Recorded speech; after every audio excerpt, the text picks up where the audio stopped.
Good evening, creatures of the night, and welcome once again to Flynn's Movie Macabre. Tonight's feature asks an interesting question.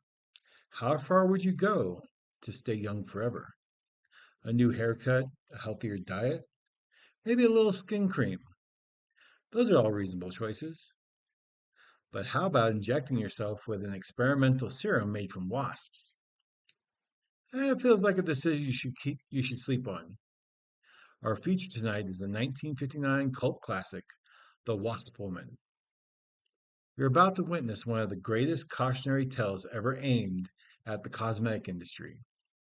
Our story follows Janice Starlin, a successful businesswoman, the head of a thriving cosmetic company, and a woman who suddenly discovers that in the beauty business, getting older can be far scarier than any monster.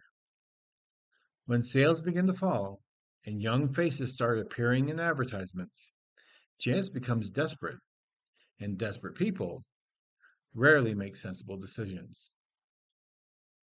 That's practically the first rule of horror movies.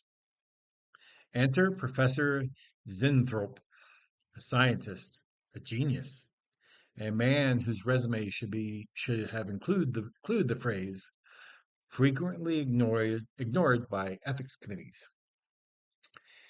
He arrives with an incredible discovery, a serum derived from queen wasps, supposedly capable of restoring youth. Now, I don't know about you, but when sketchy scientists say, oh, this experiments were successful in insects, I'd prefer they stop talking right there.